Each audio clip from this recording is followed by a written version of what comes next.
From Galaxy Lanes in Sarasota, Florida, the USA Cable Network presents the Professional Bowlers Tour. And tonight, the $95,000 Sarasota Open. And these are today's 5 finalists. In 5th place, a bowler of great success in recent weeks, becoming a USA regular, the man in those crazy pants, Guppy Troup. The 4th place finisher, appearing in his 2nd championship round appearance of 1982, Tom Baker. Qualifying 3rd, one of Florida's top bowlers in the TV finals for the first time in his career, Dave Giles. In 2nd place, an exciting, fiery bowler looking to snap a 10-game TV losing streak, Marshall Holman. And the man they'll be shooting at, this week's leader, bowling 1 game for $12,000 and appearing on USA for the 2nd straight week, Dave Husted. The Sarasota Open on the USA Cable Network is brought to you in part by Miller High Life. If you've got the time, we've got the beer. By Mobil 1, the oil that saves you gas, and more. And by Chevrolet and your local Chevy dealer, who invite you to come in and test drive the new Chevy S10 truck. There's never been a truck like it before. Well, good evening, everybody, and welcome once again to the PBA on USA.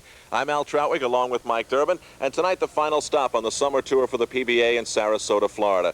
But let's go back first last week, Mike. It was a very exciting finish, and the bowlers tonight are going to be hard-pressed to top it. Well, it certainly was, Alan. Gary Skidmore needed the first strike in the 10th frame last week in order to win the tournament. He got it. He was very animated in the way he did it. It was one of our most exciting shows. However, this tournament has a history of exciting finishes here. We also had a very exciting finish here last year where I needed a strike to beat Marshall Holman, and I was fortunate enough to get it. So maybe we'll have something like that again tonight. And what about the lanes this year? How have they treated the bowlers this week? Well, they've been about the same as Galaxy Lanes usually is. And when that happens, what happens with that is the lanes are what we call very tough to carry. In other words, we get 9 many times, but we don't get all 10 pins. There's a lot of solid 10 pins left here, a lot of what the bowlers call wraps. I'm looking for moderate scores today with a lot of taps. Marshall Holman is one of the bowlers that you'll see tonight. And poor Marshall, he's lost 10 straight television appearances. I don't know what to say about that. A bowler as great as Marshall is, it seems impossible that he could lose 10 straight games on national television. I think some of the contributing factors are that he's had incredible bad luck. It seems like everybody has bowled well against him, and then he's made a couple mistakes sometimes of his own. So it's been a combination of him making crucial mistakes at sometimes and bowlers shooting high scores at him. I'm looking for him to snap it tonight. And on top of the list is Dave Husted, who'll bowl 1 game for $12,000. His 2nd week in a row on USA. Dave wants to go out on this last stop on the summer tour with a win. He certainly does, Alan. And more important, Dave realizes that he probably needs to win again to maintain his eligibility for the Firestone Tournament of Champions. So I know that he really is striving to become a great player, and he really wants to win tonight. All right, it's the $95,000 Sarasota Open, and we'll return for Game 1 on USA after this.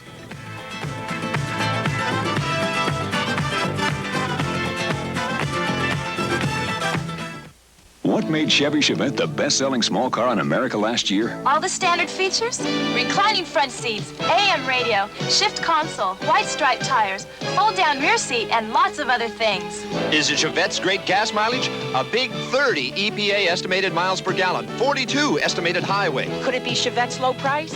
It's still one of the lowest priced Ford or hatchbacks sold in America, foreign or domestic. During Chevy's factory-authorized clearance, special allowances to dealers make possible savings of hundreds of dollars. Of the best-selling motor oils today, 14 now save gas.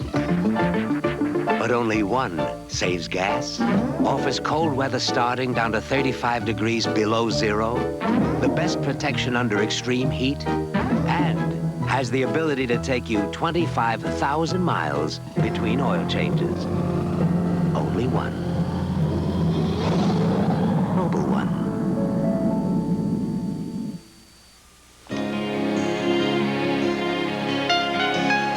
Y'all clear?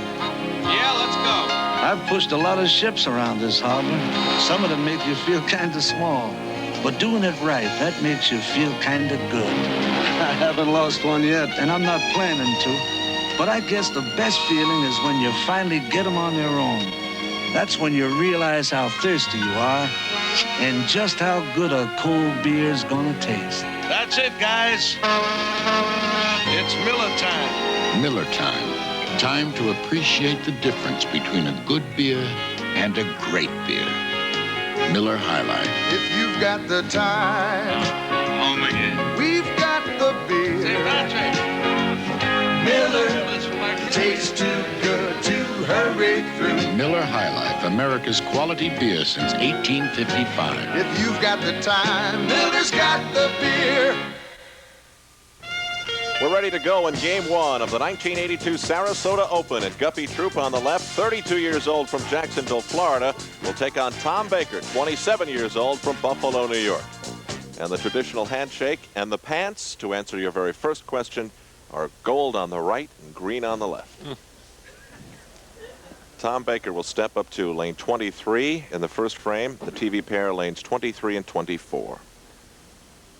And Tom will be playing in close to the third arrow with lane 23 hooking a couple boards more than 24.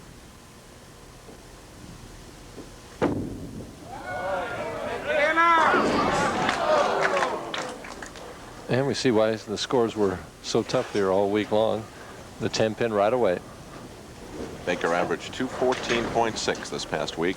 Tom Baker, a 5-step player, very deliberate, nice swing, good follow-through. Left arm out there for balance, very solid at the line. One of the finest young players to come on the tour in recent years. Cross lane at the 10-pin. Has it easily. So a mark to start things off for Tom Baker of Buffalo. And now to Guppy Troup. And Guppy this week, his average 212.3. And his average on this TV pair, better than that, 225.5. And Guppy will be playing out close to the first diamond.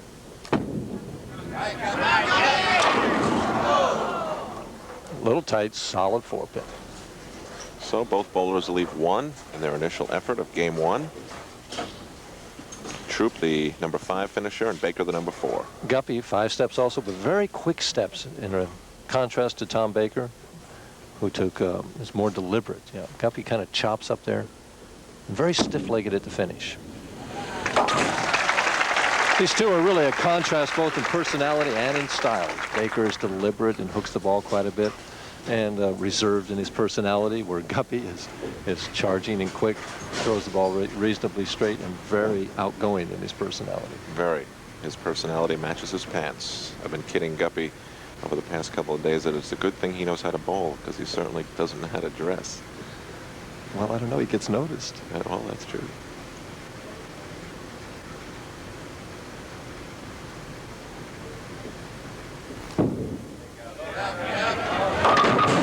Too direct, breaks down the split. He's happy with that. Only the 4-7. He knew that he set that ball a little bit shorter, a little bit left of his intended target, and he got away with only the 4-7. How about his style, Mike? See the stiff leg there? Actually, he came up on the ball, and it's hooking too quickly here, heading right through the heart of the pins. And see, he was fortunate to get those ones on the right out of there. Cross lane at the 4-7. Has it easily. Guppy is kind of a field player, Alan. When he gets it going, he's as tough as anyone to beat, but he has weeks where he bowls very poorly too. He relies on what we call instinct a lot of times. Here's Tom Baker, his average on the TV pair this week, 224.5. On the right lane. And both players hitting the nose and breaking up the split. That didn't happen very often here in this week. I know that it seemed like most every time I hit that head pin right on, I had 2 on one side and 2 on the other side, but both the players break up the split, leaving only the 6-10. Early frustration on the face of Tom Baker, wearing dark pink tonight. He is currently 12th on the money list, 50,600 plus. Really what Tom would consider an off year for him. He had over 100,000 last year as he converts to 6-10. So now Baker will move over to the left lane, having spared frames 1 and 2. We are even. Tom Baker, who was the 2-time, actually consecutive winner of the Nagy Award for most personable player on the tour, most well-liked. Well, actually, it's for the Sportsmanship Award, as we see Tom Baker's grip here.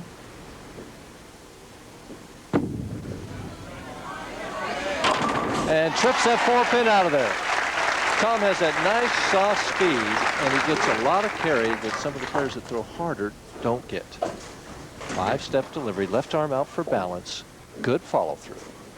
The ball breaking on the lane right about here. Watch the 2-pin go to the wall, and just the tender touch, as Billy Whaley used to say. And right above Tom Baker on the money list in 11th spot is this man, Guppy Troup, just over $63,000. The sunglasses keep out the lights glare. Solid 10-pin. There were just so many of those this week. Perfect shot. Not much you can do about it except pick up the ball and shoot the spare. Very quick steps by Guppy Troup here. Watch the stiff leg at the finish. Good follow through. The ball going straight in the pocket. Now watch the 6. Wraps right around that 10. That's the STP, the solid 10-pin. Cross lane, a lot of speed. Hold on ball. You were confident he wasn't, I'll tell you. I almost spoke too soon there. That one almost hooked right off the pin. Well, he had it measured right down there to the milligram there. Well, I guess there's the millimeter. And Guppy wipes off the ball to clear it of any dust or anything else that might have picked up on the lane. And watching on, rooting on, Guppy Troup, his fiancee Dee Ward, hidden behind Dave Husted's wife, Michelle there. Guppy tucking that elbow into his side. He's in the pocket again, and gets the 10 out of there this time. Very animated reaction to that strike. So Guppy Troup breaks the ice for him and strikes in the 4th. Now back to Tom Baker, leading by a pin.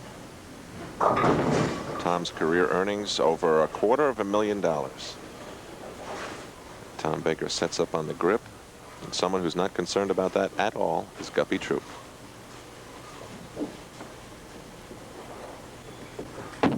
Gives it more room this time. Just perfect.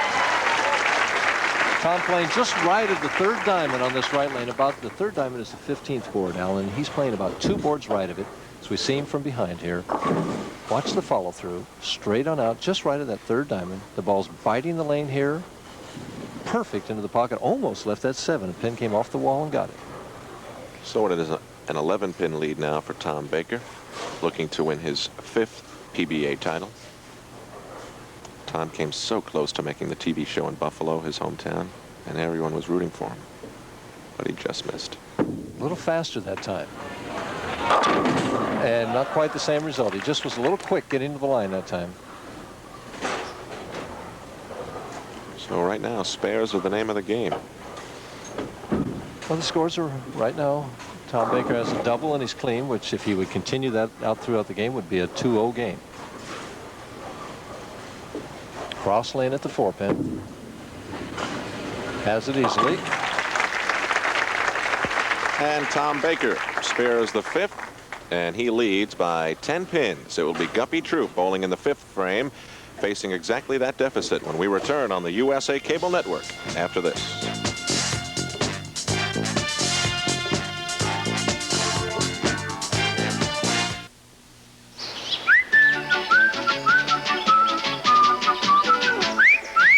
Fresh and clean as a whistle. That's Irish Spring. Fresh and clean as a whistle. Because Irish Spring's green and white stripes have 2 freshening deodorants. 2 deodorants for a fresher kind of clean. And a fine fresh scent. So you're fresh and clean as a whistle. Irish Spring deodorant soap gets you fresh and clean as a whistle. It's the girls against the guys who will take the fall, yeah. Pepsi generation wins when the game is volleyball. Come and taste it. Pepsi's got it. Pepsi's got your taste. You're the Pepsi generation. Pepsi's got your taste for life. Over $250,000 is on the line for the finals of the Legends of Tennis Championships. See some of the greatest players of all time. Rod Laver, Ken Rosewall, Colin Dibley, and Fred Stolle in the Legends of Tennis Championship Finals from Los Angeles on USA Sunday.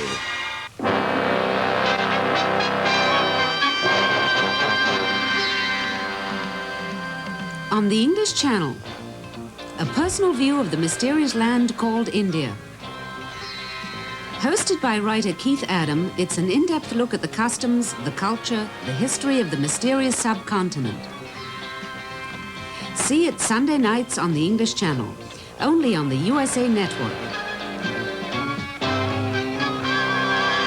Tonight on USA's Night Flight, see the Montreal Symphony with a laser light show and the Electric Light Orchestra with a dazzling performance, all on USA Tonight. We're back at the 95,000 Sarasota Open, and there's our alternate, Nick Judges, from Westlake, Ohio. That's not far from where I live. Yes, and that is how you pronounce that name. That is one of the more unique names I've ever seen. Nick just missing, finishing in 6th. And right in front of him in 5th spot was this man, Guppy Troup. Guppy, as well as Tom Baker. These two players very parallel. They're both going for their 5th PBA title, and they're 11 and 12 on the money list. Yeah, I was noticing that. They just don't dress the same. Guppy's right there. And leaves another 10-pin. Where this 10-pin was slightly different. It was a little light in the pocket. It's the weak 10. The other one was a solid 10. It just seemed like sometimes this week there was no place you could hit to get that 10-pin out. Guppy, of course, filled in for Mike Durbin when Mike had great success in Waukegan. He was a winner up in Canada, and he was on another one of our shows as well. In Buffalo, I believe. Yep. And Guppy spares the 5th frame. He has marked through 5. And we saw a slight smile out of him as he covered that 10-pin better than he did the one in the 3rd frame. Guppy, one of only 2 foreign-born players on the PBA Tour. Guppy's heritage being from Scotland and Amlato Monticelli being the other from South America. He doesn't seem like a Scotsman to me. Guppy's hand position there with the fingers right about at 6 o'clock and the thumb right about at 12.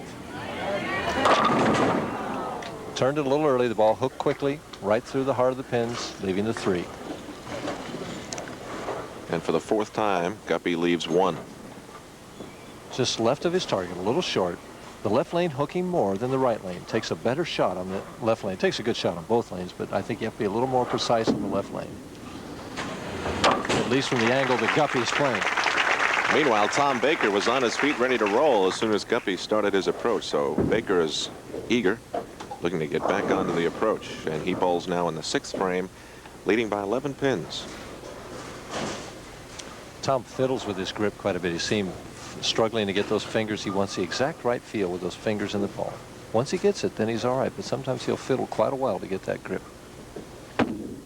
Gave it a lot of room this time. And he's very happy with leaving only the 2-pin.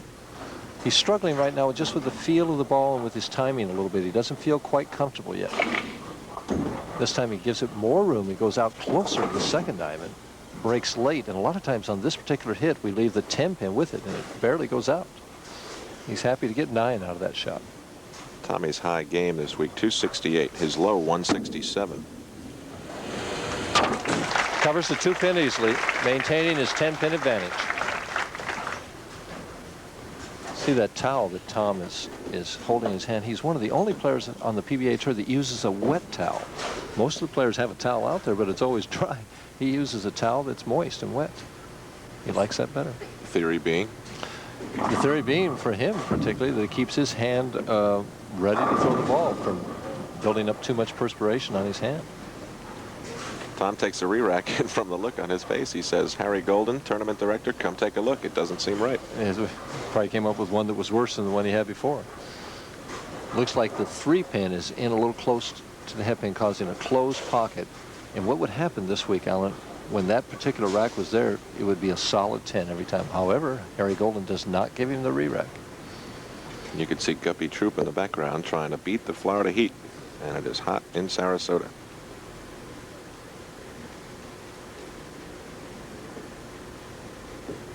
Baker up by 10. Good speed. And I guess Harry Golden was right. He got the 10-pin out. Wow, from a 7-10 split possibility to a strike. Baker in the 7th with a big smile. And Guppy Troup back onto the approach, trailing by 10 pins. Tom is a nice-looking man, isn't he? Yep. Guppy's high game on the TV pair this week, 253. A little left of his target. He's aiming about the 5th board, and that one came in close to the 7th board, leaving the 3-6-10. Guppy lost to Tom Baker in match play, 213 to 180. So the last time these two met, Guppy did not have a good game. And he's not having a good game so far yet. Cross lane at the 3-6-10. A lot of times the players don't practice spares, so this spare could present a challenge to Guppy. He's in trouble. And misses it. Well, he probably knew that as early on as you did, Mike. Well, I knew that as soon as he let it go, he had again set the ball short. And the only way he was going to make it would be what we call on the outside, hitting the 3-pin on the left, but the 6 right around the 10, just like a solid 10-pin. Open frame in the 7th for Guppy Troup, giving him a 122 and a 24-pin deficit as he bowls now in the 8th. His high game this week, 268. His low, 159. And Guppy has his back to the wall right now. He needs to start striking right here. He's right there. That's what a bowler wants to do after he leaves an open. Strike in the 8th. Look at Guppy. Thrown there. See, that stiff leg, he's turned side. And he gets it a little. Can I get a bowler's translation on that one, Mike? I don't know if we can give that over the air. All right, back to the fiddling grip of Tom Baker. Up by 24 pins, 8th frame.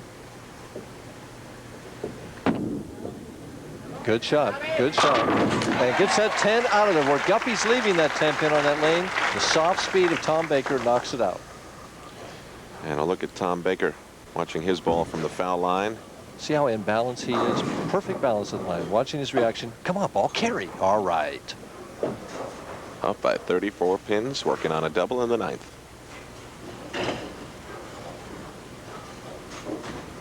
Right now, Tom Baker is going at a 216 clip if he would spare and strike the rest of the way out. A strike here would put him in the 220s. And he trips the 4. He's very pleased with that. He didn't know whether the ball would hold or not.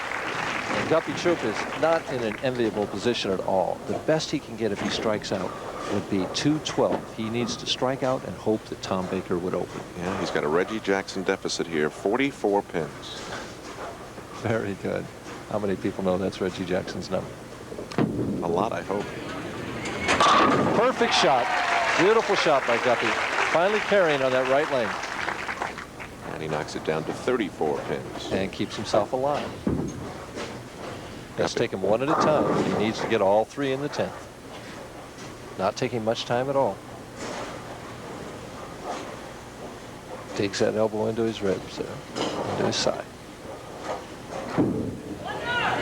He's light and carries. Oh boy, he needed it, he got it. He needs one more. Tom Baker looking straight ahead. Tom actually watches Guppy when he bowls. Well, Tom knows the situation. I'm sure that he's sitting on the bench figuring that Guppy is going to strike out and force him to mark.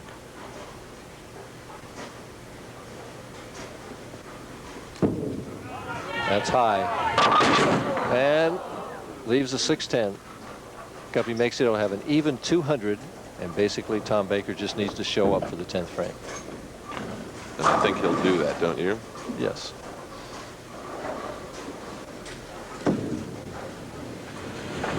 Cross lane has a 610 for an even 200. You never know. He needs to stay behind the foul line. He can't foul, can't throw it in the channel. Stay behind the line. He's a winner. Well, Tom Baker gets a 9. He's not worried about it at all. The crowd has to look up at some TV monitors that give the scores here, so it's a little difficult for them to follow exactly what's happening. And a dejected Guppy Troup doesn't need the score. He knows he's a loser here in game 1. Most of the players have the score pretty well formulated in their head, Alan. I'm talking about the fans, yes, though. I understand. 220 something for Baker. With a strike, it'll be 225.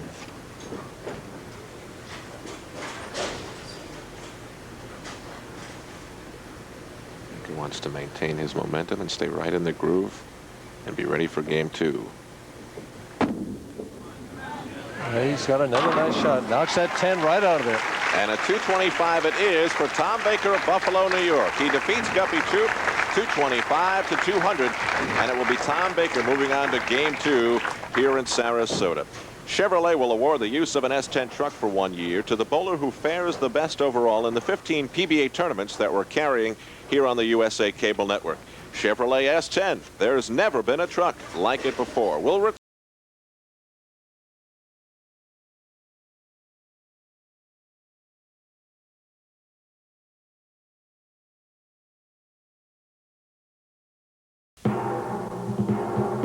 Can America win the 84 games? Most of the world thinks we can't, but we have an Olympic training center now in Colorado Springs, and it's giving our athletes the best training they've ever had.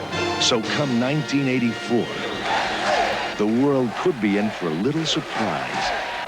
This American dream was brought to you by Miller High Life, the sponsor of the U.S. Olympic Training Center.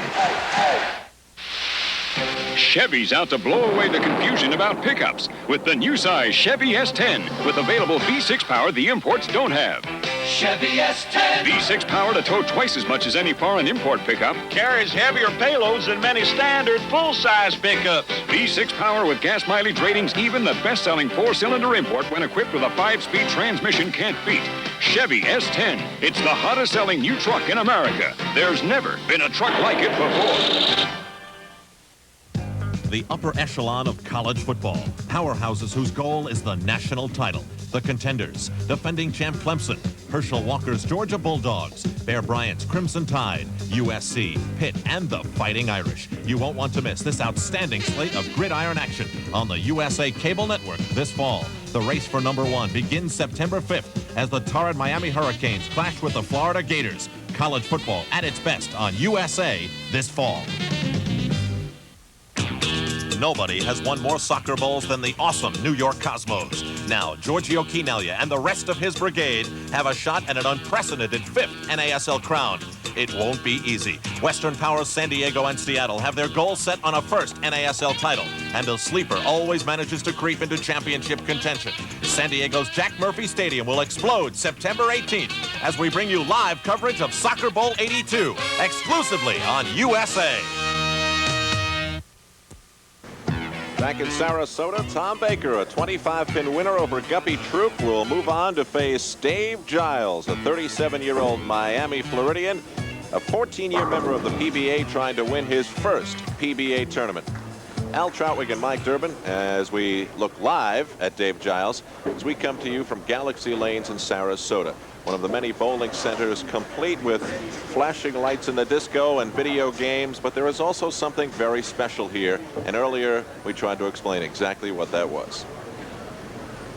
Keeping up with computer technology in the 1980s for the bowling center proprietor can be very expensive, but for you, the recreational bowler, it can be a lot of fun. This is Star Wars bowling in the 1980s, and here at Galaxy Lanes, a perfect example. A computer system that cost well over $300,000. It begins very simply by inserting your name by pressing here and then typing in a few letters. Space there, and on we go to W-O-R-K.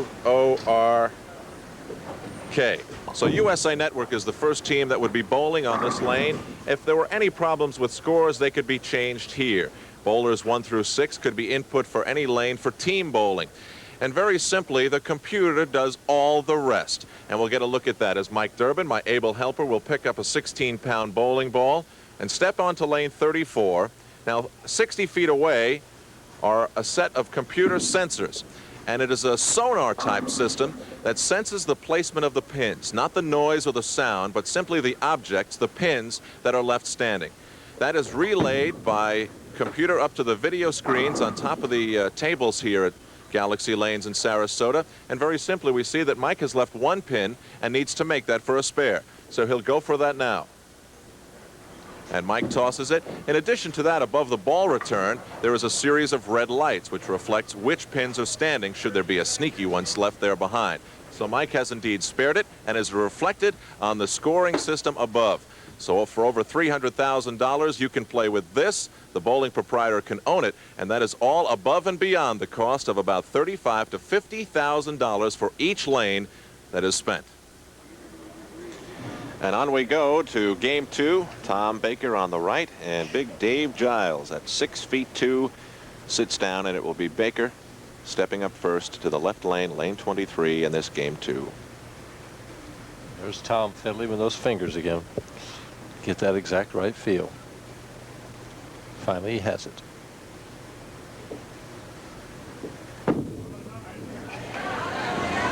And those are the results. He gets that feel, and he's awful tough. Tom Baker off to a great start. Watch the loft. Good follow through. See that nice follow through? Be no deflection in this ball at all. Right through, almost left a solid 9 pin. And now it is soft-spoken Dave Giles, who averaged a 216.1 this week and a 218.5 on the TV pair. Out closer to the second arrow. And right away starts with a solid 10. Excellent shot. So Dave Giles leaves the 10. He's got the fans here cheering for him. He's from Florida. Very short kind of crouch steps. Nice slide. Left arm out for balance. Down pretty low at the line. He throws the ball relatively slow with a nice turn. Doesn't really overpower the ball. Lets the lane bring it in. The slow speed helps him with the carry and helps him get a nice little arc to the ball. Cross lane at the 10 pin. Has it easily. Well, Giles fares in the first. This is only Dave's second PBA tournament of the year. His 1982 earnings, $450. His career earnings, $1,100. So he has not exactly been living off his bowling efforts.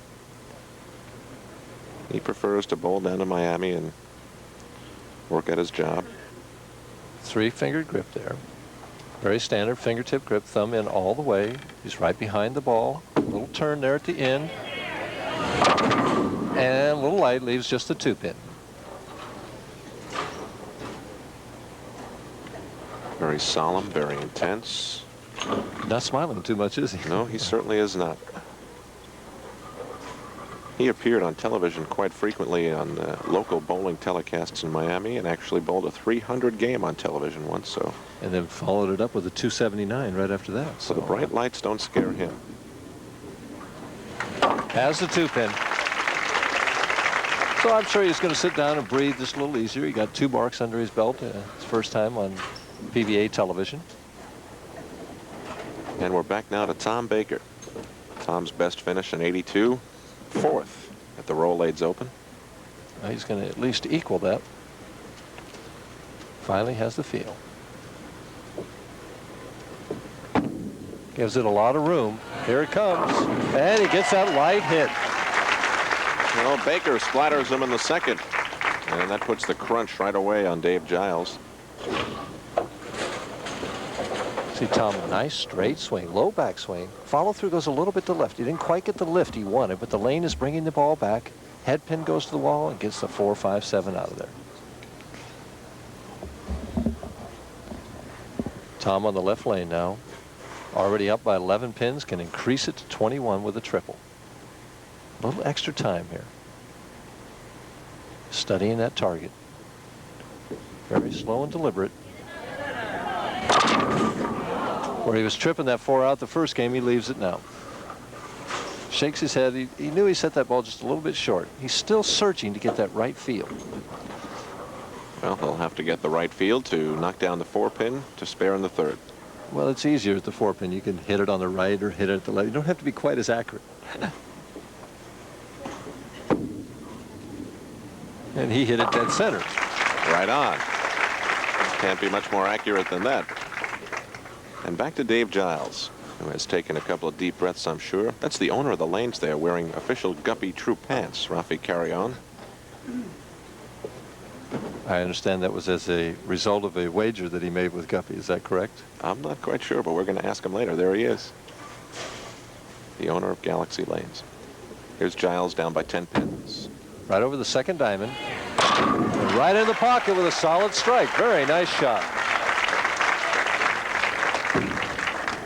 Dave has just a simple game. He kind of just shuffles up there and very Low backswing, short backswing. He seems pretty accurate with a nice turn on the ball, and his carry seems very good. Dave's high game this past week at 268. He also bowled a 267. And his low game was a 170. So he's pretty steady all week long. Yeah, he bowled 8 consecutive 200 games or better. Can even the match with a double here. It's in the pocket. And he strikes right there.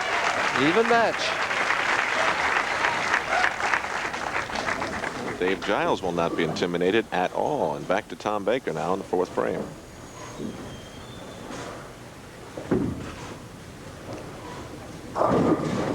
Tom finished 7th in his hometown tournament, the Buffalo Open. Boy, he was making some headlines after he bowled a 300 game that week. The opening game of the tournament. He's a little short with this shot. In fact, he gets all the way over to the Brooklyn. That was from the other side of the bridge. Again, Tom is searching here. He lays this ball left of target. And it hooks right now. But if you're going to make a mistake, make it big enough, they always say, right over to the opposite side.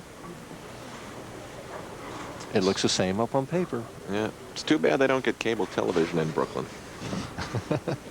Are you sure they don't? I'm positive.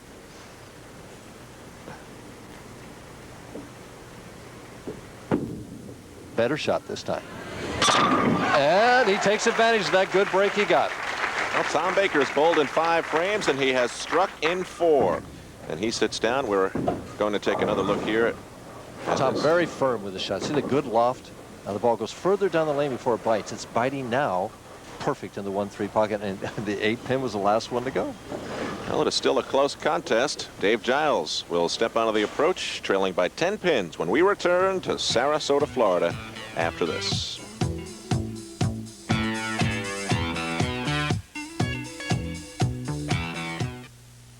Looking for the right fields to invest in. And the right investments in those fields can be frustrating. That's why Merrill Lynch does the groundwork with research. To seek out the best investments, Merrill Lynch brought together the best researchers. And it is turning up the unseen or overlooked that makes us what we are. Merrill Lynch, a breed apart. Here's to good friends. Do you guys realize this is our 4th summer place together? Remember that old beach house we had? How about the time you two almost set the woods on fire? Okay. Who's ready for a lower brow? When you want the taste of a truly great American beer, tonight, let it be low and brow. You know, I think we finally got this down to an art. Let it be low and brow. How would you like a new home at the same address? Well, now you don't need to take drastic action. Because you can get your house just the way you want it. With the Down to Brass Tacks Home magazine, Homeowners How To. It can tell you how to turn your kitchen from almost to perfect. How to heat your home without getting burned. How to remodel your bath without having to take one. Homeowners How To makes it easy with photos, diagrams, plans. You save time, you save money, and you add thousands to the value of your home. And if you subscribe now, you'll even receive this free gift. Help, the Homeowner's Easy Living Planner. Help gives you the answers to questions. Like how to keep the heat you buy, even how to house train a wet basement. Call 1-800-345-8505 and you'll receive 9 issues of Homeowners How To for just $9.97. Plus help, absolutely free with your paid subscription. Call 1-800-345-8505. Call now for your free gift and Homeowners How To. It's the best little investment you can make in your home. Call 1-800-345-8505 now. Back in Florida, Dave Giles will bowl on lane 23, the left lane of our TV pair, trailing by 10 pins. Oh, my mistake. He'll be on lane 24, the right lane. You were just telling us you hadn't made a mistake yet, so. Down 1. Dave Giles in his very first television appearance. And, of course, Mark Williams, who ably assists us with the scoring here, also on the PBA Tour, but not this week, loves to see me make a mistake. Dave can even the match with a strike on 24 here. Over the second arrow. It's coming in there. And he was really aggressive. He doesn't appear he has that kind of stoic face, but inside you can see he's very competitive. A short backswing, good lift, good follow through. See that follow through snap right past his head? And you can't throw it any better than this. It's just perfect. Every pin did its job. And Dave Giles was happy to see that. He answers pressure with pressure. And we're even now as he bowls in the 6th frame. And he's asking for a re-rack on lane 23. This is a big shot right here, psychologically. He's gotten even in the match. He's kind of gotten over the jitters of coming on television. Now he has to be concerned with trying to win the match, and he can take the lead for the first time in the match with a strike right here. Pacing himself very well, though. He's not in a big hurry to get up there. He's a long shot, no question about it. His best finish in the PBA goes back to 1964. And he's right. Oh, the ball just snapped just a little bit. Lane 23 hooks just a little bit more. Leaves the 4-7. The ball was so close to the pocket here. Again, short backswing. Good balance. Looks here, it looks good. And now it snaps right there. And he avoids the split. He could have had double pinnacle, which is the 4-6-7-10. He gets the 6-10 out of there. Cross lane at the 4-7. Has it easily. Well,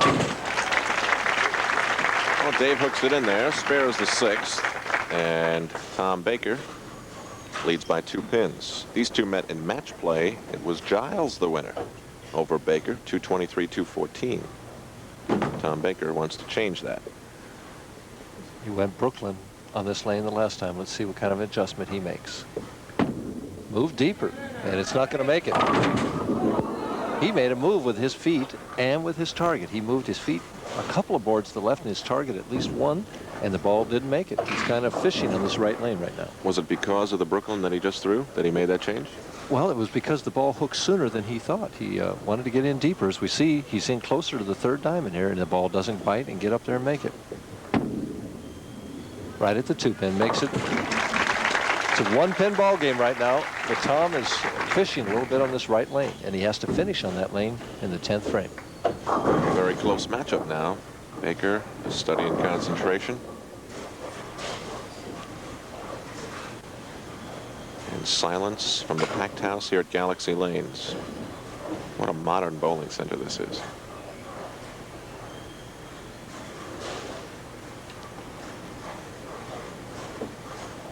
Intense concentration. Good speed, but he's a little short.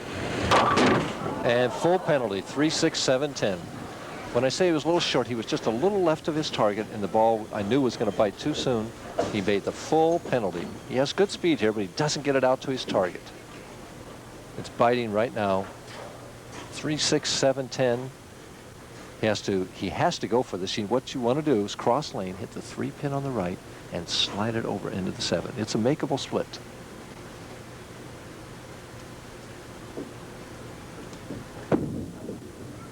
Hook, hook. Just didn't bite the lane. 8 out. 142 in the 7th frame, and suddenly Dave Giles has a 15-pin lead sitting on the bench. Well, he's got a victory in his hand right now. Dave Giles does. Let's see if he can capitalize on that open frame by Baker. And what is he thinking? Well, Tom is just disgusted with himself.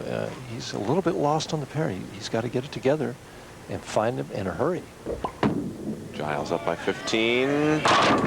Solid 10. He certainly answered the challenge. It wasn't his fault they didn't fall over. Really throwing the ball well on this right lane.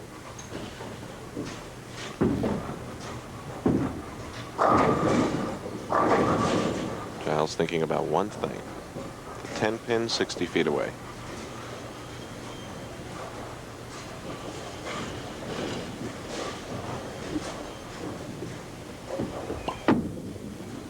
He has it. I was just thinking right now what Marshall Holman must be thinking over there on the sideline. And I think what Marshall would be thinking is that he would rather bowl Baker. Giles is kind of an unknown commodity. He doesn't know what he's going to do. And he's not a regular player on the tour. Baker, you know, he would expect Baker to bowl well, and he would be more up to that challenge. Giles, he wouldn't know what he was going to do, whether he was going to bowl great or poorly. You always want to know what you're going to have to deal with. Here's Giles up by 14 pins. 8th frame. This lane hooks a little bit more. But he made the perfect adjustment right in the pocket.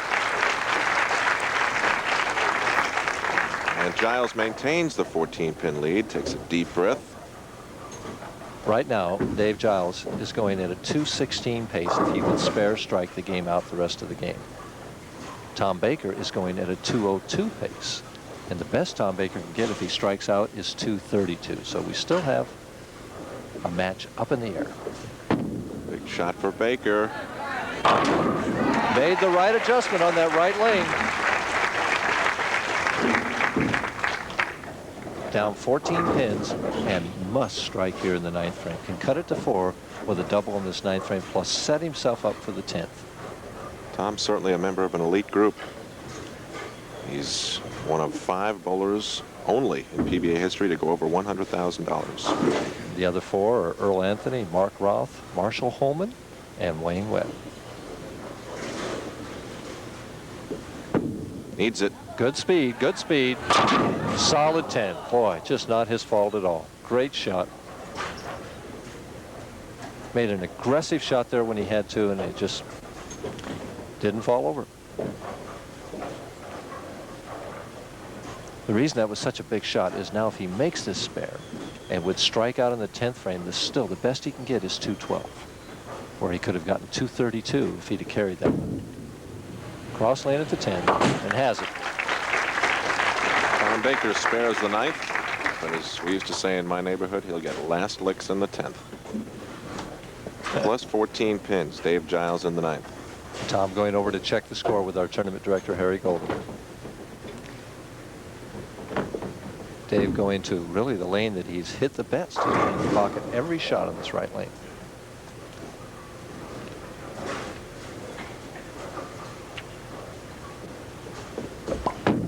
Right over that second arrow. And boy, what a great shot. The old adage, if you can do it, win it in the 9th frame. And he hasn't won it. But that puts him in the 220s, puts him up by 24 pins, and any kind of spare or strike in the 10th frame, and he's going to be a winner. See the concentration. Now watch, he's watching that ball away. Come on, ball, carry. Yeah. It's about as excited as Dave is going to get, I think. He doesn't seem overly animated. No, he certainly doesn't. If he gets 9 pins on this first ball, he's a winner. Well, let's see what happens. 9 pins, he's a winner.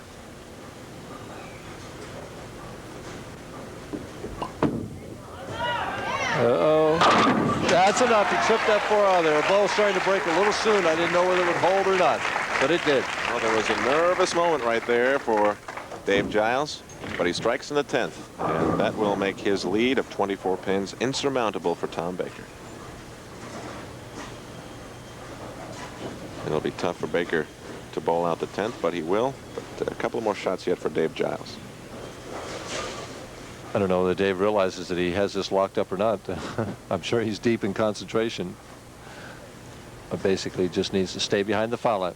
Tom just thinking there of what could have been at 7th frame, big frame, where he left the 3, 6, 7, 10. Leaves the 4 this time, but it doesn't matter. With the spare conversion, he'll have 235. Well, the crowd knows that Dave Giles is going to be a winner. Tom Baker does too. And Marshall Holman will not get to bowl Tom Baker. He'll have to face the unknown quantity of Dave Giles. At least he knows what Dave Giles is like, having seen him bowl at least this game. Well, he knows that he's got the pocket, and he's going to be tough to beat. Spare conversion indeed for Dave Giles, and his final score reached 235 and breaks into a little smile. Not a full one, 30% maybe. Here's Baker back in the pocket again. Even if Tom would have carried that 10 pin in the 9th frame, he still would have lost the match. It would have given him a better chance.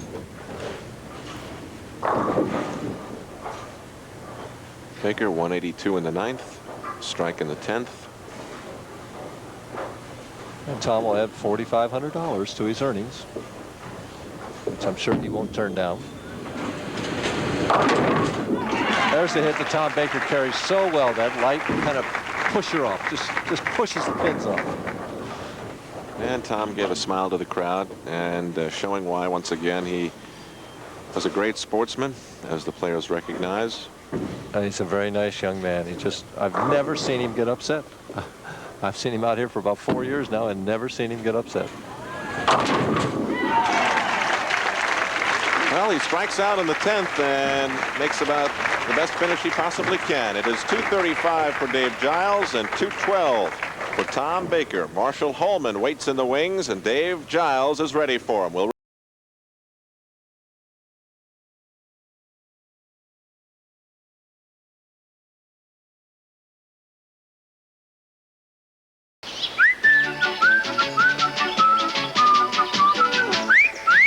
Fresh and clean as a whistle. That's Irish Spring. Fresh and clean as a whistle. Because Irish Spring's green and white stripes have 2 freshening deodorants. 2 deodorants for a fresher kind of clean. And a fine fresh scent. So you're fresh and Clean as a whistle. Irish Spring deodorant soap gets you fresh and clean as a whistle. Chevy Camaro is a car born to succeed, but the road to success is never easy. You get there by going for it and sticking to it. That's how Chevy Camaro has taken the road to the top, setting the pace at the Indy 500, leading the pack as Motor Trend's Car of the Year. Chevy Camaro, without a shadow of doubt, turns heads, levels hills, and flattens the competition.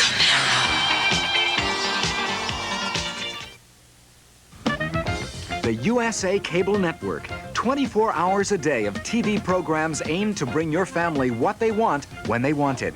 All day Monday through Friday, USA Daytime features a fresh new mix of entertainment, talk, insights, and exercise that can brighten any day at home. Then on USA, prime time means sports time as we bring you only the best. More live Major League sports than anyone. For kids, USA offers Calliope, the best children's film festival on television. And every family's late-night rocker will love Night Flight. Late night, all night, every Friday and Saturday night. On weekends, it's kids' time all morning, plus unique features from the English Channel and classics on the USA Movie. Throughout the week, programs like U Magazine, Sports Look, Sports Probe, and the Wall Street Journal Late News all add up to a complete cable network that expands your viewing pleasure 24 hours a day. USA. Back in Sarasota, Florida at the $95,000 Sarasota Open. We're going to take a break from the action and update you on some of the names and numbers both here in Sarasota and around the PBA. First, Mike Durbin, the bowlers who finished 6th through 24. Finishing in 6th place in his best finish in a PBA tournament from Westlake, Ohio, Nick Judges. In 7th place was Mal Acosta. In 8th place was yours truly. 9th place is the steady Gil Sliker. In 10th place, bowling very well, Mark Baker. In the finals again in 11th place, Warren Nelson. The newcomer finished 12th, Jeff Edens. 13th went to the big hook ball, Bob Hanley. 14th went to Jeff Bellinger, making his 3rd straight finals. Dennis Jakes finished 15th. The 1981 Rookie of the Year, Mark Fahey, finished 16th. Joe Greco finished 17th. Bo Bowden from Dallas was in 18th place. From Parkersburg, West Virginia, Sam Flanagan finished 19th. In his 4th straight finals, Bruce Carter finished 20th. Our Image Committee Chairman, Bill Spiedner, was 21st. Buffalo champ Steve Martin finished 22nd. Paul Gibson was in 23rd. And Amleto Monticelli finished 24th. And the prize money for the top 5 bowlers spells out like this. First prize is good for a $12,000 check in a $95,000 tournament. $5,000 less for second, $2,000 less for third, $4,500 for fourth, and $4,000 for fifth spot. Now we can take a look at the leaders round by round, of which there were 6 here in Sarasota. First round went to Jeff Bellinger. Then the guy from Miami, Dave Giles, was on top in the 2nd and 3rd, but then it was all the youngster from Milwaukee, Oregon. It certainly was. Once the finals started, Dave Husted took over and he led the 4th, 5th, and 6th rounds. And once again, as we do each and every week on USA, Mike Durbin is ready to give us this week's bowling tip. Take it away, Mike. Today we're going to talk about one of the most important aspects of the sport of bowling, yet one of the least understood, and that is the follow-through. Perhaps you were taught, as I was when I was young, the old axiom in bowling that when you follow through to the left like so, the ball went to the left, and when you followed through to the right, the ball went to the right. I believe that most people in the sport of bowling still believe this to be true. Well, I'm here to tell you that most people are wrong. Now, don't get me wrong, there are times when this is true, but the only time is if I happen to take my swing and it comes out away from my body and it's headed in this direction and I go across this way with a follow-through, yeah, the ball is going to the left. Or, on the other hand, if I turn my shoulders and my backswing is behind my back and I throw it and I'm facing that way, well, yes, it'll go to the right. But let's suppose that I have a relatively straight swing and I'm throwing the ball and hitting the 1-3 pocket, following through like this, and suddenly you see me follow through like so. Well, that ball is not going high, it's going light. And the question comes to mind, well, why is it going light? Well, to understand that, you have to understand what the follow-through really is. Keep this in mind. The follow-through is a weather vane for the bowler's release. A weather vane tells us what direction the wind is blowing from. The follow-through tells us what happened at the bowler's point of release. And in a follow-through that goes like so, what happened in the bowler's point of release is I didn't quite get the lift, for one reason or another, on the bowling ball that I wanted. As a result, the ball didn't roll properly down the lane, and it'll come in light. And if it does hit the 1-3 pocket, it'll probably hit the pins weakly. Let's suppose on the other hand now, you see me hitting the pocket, I'm following through like so, and suddenly you see a follow-through shoot to the right. Well, what happened there? That ball is not going right, by the way, it's going left.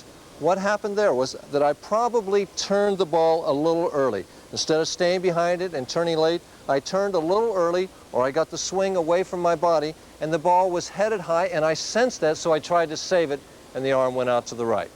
Well, what are the causes for these errant follow-throughs? Well, there can be a number. It can be improper timing for that particular shot, or maybe I lost the ball, needs a piece of tape, or maybe it wasn't fit properly. But one big cause that's overlooked is fear. I get up there, and I'm afraid that ball's not going to make it back to the pocket, so I try and help it. And as a result, it comes in light again. Or again, I'm afraid it won't make it up, so I turn early and I lay the ball what is known as short. My follow-through goes out here, and it's still high. The thing for you to do is to work on a follow-through at home. The best one that you can develop is straight up toward the ceiling. Practice that shot after shot. And remember that when you see a bowler get up there and he needs a pressure shot, it takes tremendous courage to make that good shot with a good follow-through. We'll see you next week. By the way, Chevrolet will award the use of an S10 truck for 1 year to the bowler who fares the best overall in the 15 PBA tournaments that we're carrying here on USA. Chevrolet S10, there's never been a truck like it before. And let's take a look at that USA Chevrolet point list. It's headed by Wayne Webb, followed by Randy Lightfoot, Ted Hannes, Guppy Troup, Steve Martin, Dave Husted, Steve Fair, Steve Cook, Alan Granite, and Art Trask. It is a close race indeed with many tournaments yet to go. And we'll return to bowling on USA after this.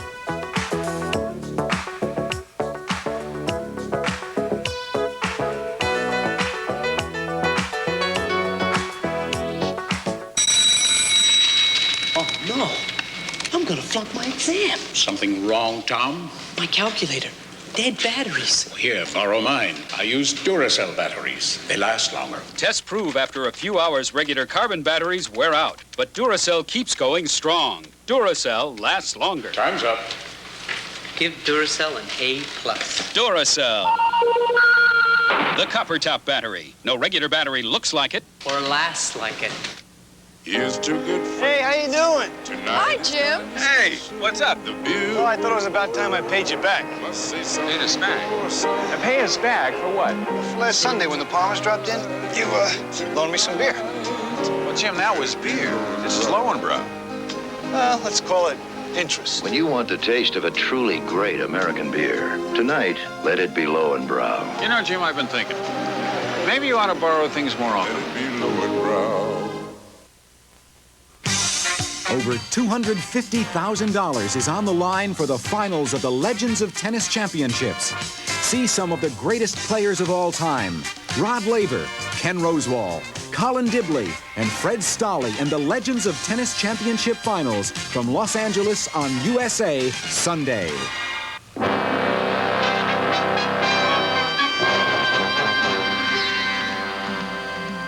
On the English Channel, a personal view of the mysterious land called India. Hosted by writer Keith Adam, it's an in-depth look at the customs, the culture, the history of the mysterious subcontinent. See it Sunday nights on the English Channel, only on the USA Network. Tonight on USA's Night Flight, see the Montreal Symphony with a laser light show and the Electric Light Orchestra with a dazzling performance, all on USA Tonight. Dave Giles, a 235 to 212 winner, goes on to face Marshall Holman in our third game. 27 years old, a 14-time PBA titleist from Medford, Oregon. And earlier I had a chance to sit down and chat with Marshall Holman, and here's that interview taped earlier. Last night in the final game of match play, Mike Durbin ran into one very hot bowler, and that bowler was Marshall Holman. You look confident. Everything seemed to be falling for you. Well, the last night's game was very important, and it brought back memories from last year when Mike Durbin did, in fact, come from out of the wings to knock me off and win the tournament here at Sarasota. So I really wanted to win that game, not just to make the TV show, but a little, not so much of revenge, but just to win the game. It was very big for me. Marshall, everyone's talking about the fact that you're 0-10 in your last television appearances. Are you talking about it, or are you trying to forget it? Well, you know, as Dave Husted said, if you get there often enough, you're finally going to win one. I just feel like I take it one step at a time. I have lost my last 10 matches. Sometimes it's been my fault. Other times there's been hot bowlers against me.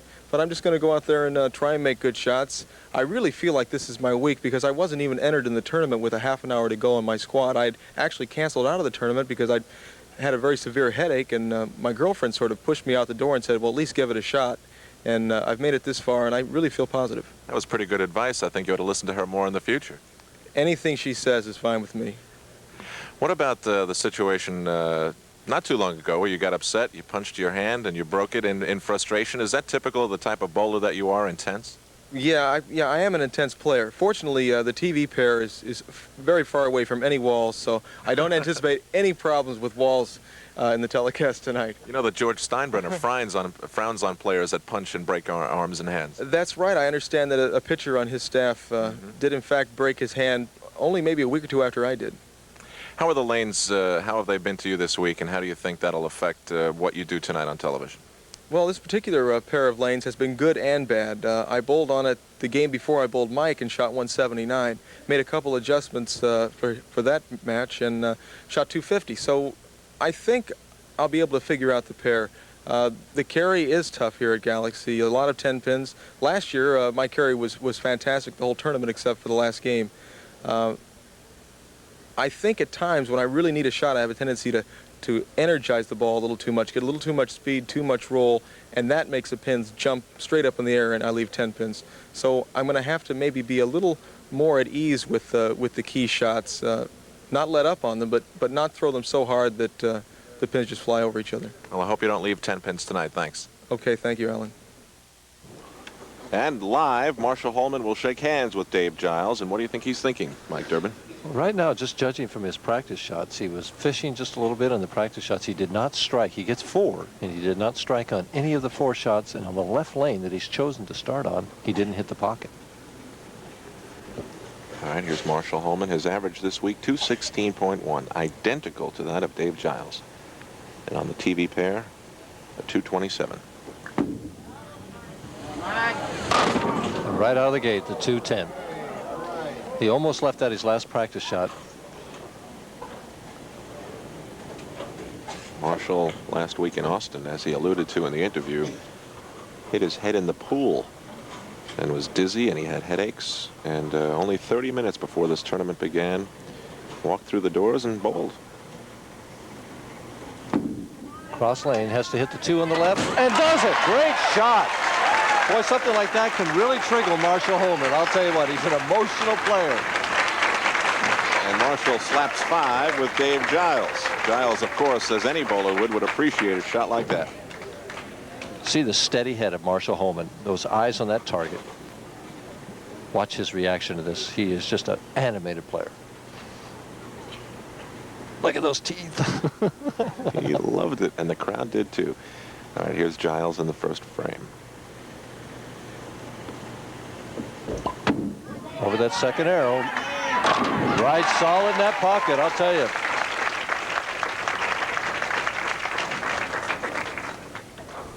So Dave Giles starts off in his own fashion, striking in the first frame. His goal in bowling, simply to win a PBA national stop. I and tell this you, he certainly might achieve that goal today. You know, he may look at it the same way Paul McCordick did a couple weeks ago in Denver, that this is a chance of a lifetime for him to win a PBA title. Marshall Holman hopes he doesn't do it.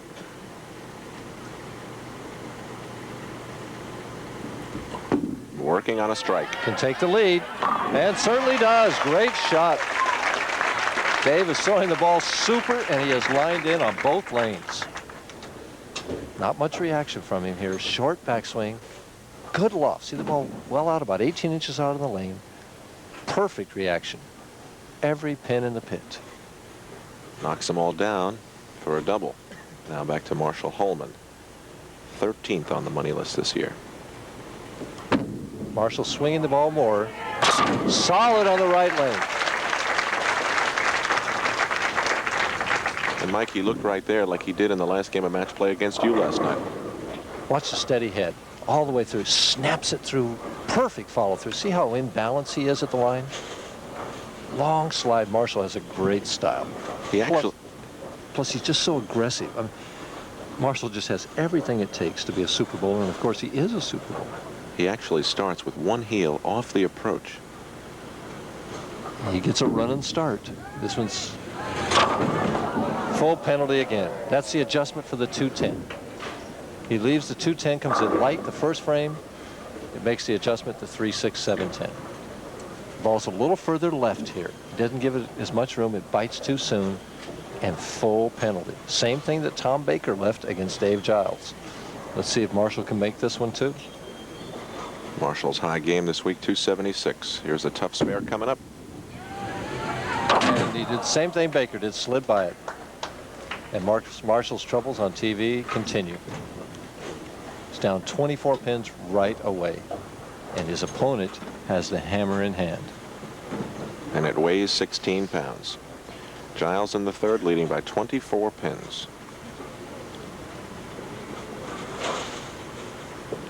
Marshall not even looking at Dave Giles at all, thinking about what he's going to do in that left lane. Kind of sneaks a peek now.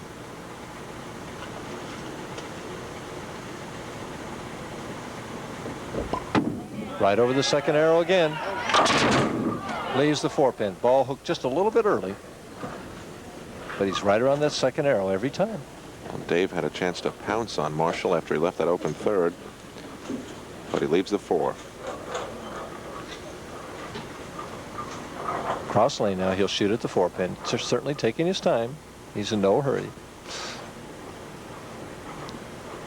Fingertip grip. Mentioned that he's putting his fingers in first now, where he used to put his thumb in first.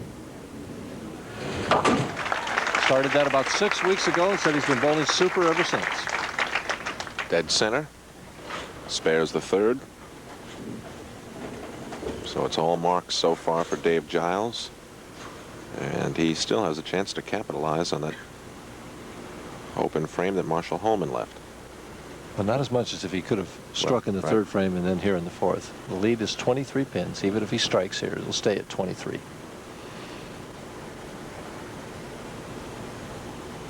Holds the ball about waist high.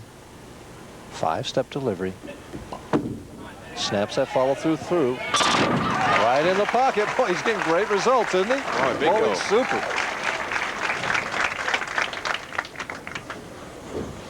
See him from the other angle here. Nice little push away. Again, short backswing. Turns to the side early and then just lifts straight up from that position. But he gets great roll on the ball. No deflection at all. Great shot. And he's going to see what Marshall Holman can do. Yeah, he's not sophisticated. Marshall swings this one much wider and gets it back. Wow. Now if he can figure out the left lane. Light the first frame, high the second frame. What do you do? Well, he's going to have to try and figure out because he's on that left lane right now. What he will probably do is go back to where he came in light and hope that he can lift it hard enough and turn it enough to get the ball back. Marshall going for his 15th PBA title. The big thing in his mind, though, is just to win a game on television, though, now. That's becoming a monkey on his back. This one's there. And he gets the 10-pin out of there, cutting the lead to 13 pins. So Holman is working on a double. We're going to get another look at it. Watch his head. It never moves. Now watch him snap that lift through. Ball goes wider down the lane. Watch the 6-pin. Just get that 10. See it nice and soft. That's all you got to do. 13-pin lead for Dave Giles, and he'll be bowling in the 5th frame when we return to Sarasota, Florida on USA after this.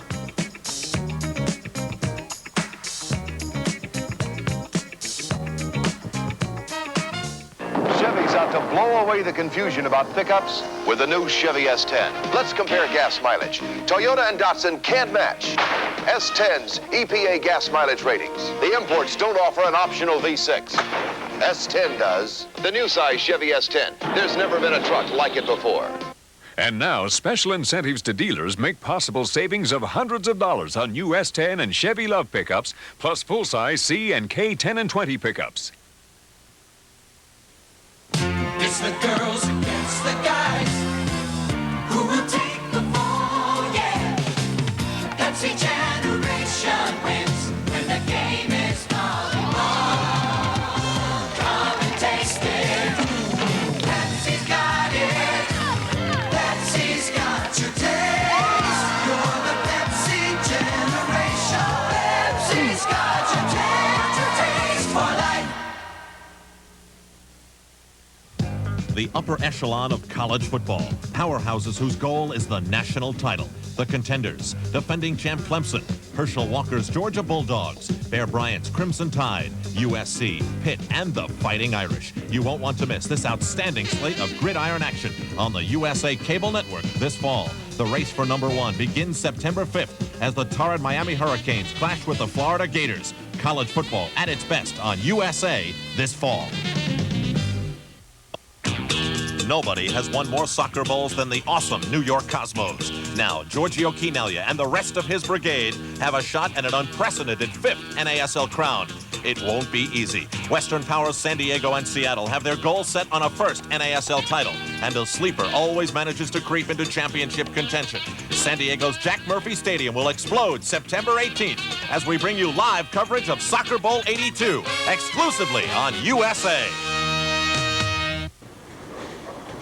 Back in Sarasota, coast to coast on USA, Al Trautwig and Mike Durbin. And Mike, Dave Giles, who will be bowling now in the 5th frame, said that the lanes were tight here in Sarasota, and it made his ball speed an asset rather than a drawback. Maybe you could explain what he meant by that. Well, first of all, he means when the lanes are tight, they're not hooking very much. They're on the slick side. He throws the ball slowly. So with lanes that have oil on them or dressing on them, it's an advantage to him. He could still get a nice, even break. If they were drier, his ball would hook too much, and he would have to throw harder, thereby upsetting his timing. Gives this one a little more room. Fell off balance. Really the first bad shot he's made in quite a while. He kind of fell off balance to the right there and threw the ball wide of target, and thereby when he was off balance, he couldn't get the lift he wanted. Watch him here now. And he'll fall off balance to the right. See him catch his balance there. He couldn't get the lift, and the ball doesn't bite. Stays out there for the 2-8. It's a tough spare. The reason this is so tough is you have to hit that 2-pin right head on to get that back pin.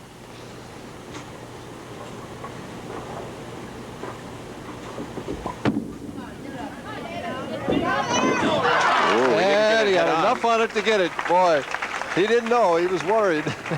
Certainly wasn't head on. The ball's going down the lane now. It's starting to bite now. He's saying, hurry up. Oh, come on. Just enough. 13-pin lead. Dave Giles defeated Marshall Holman by 1 pin in match play, so these two played very close earlier this week. Dave certainly taking his time. He's in no hurry.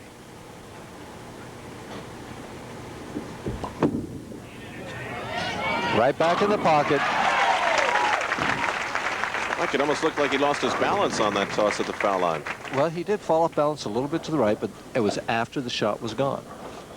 Where on the lane 24, it was actually as he was throwing the ball. It looked like he slipped just a little bit.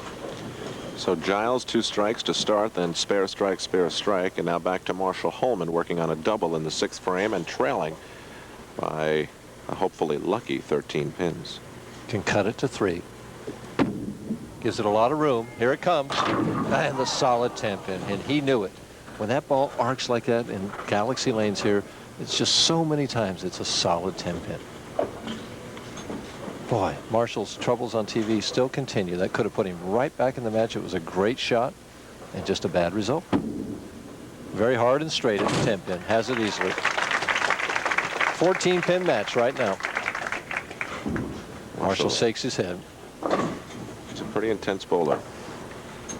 Little sarcastic streak in him as well. Well, yes, he does have that. He certainly does.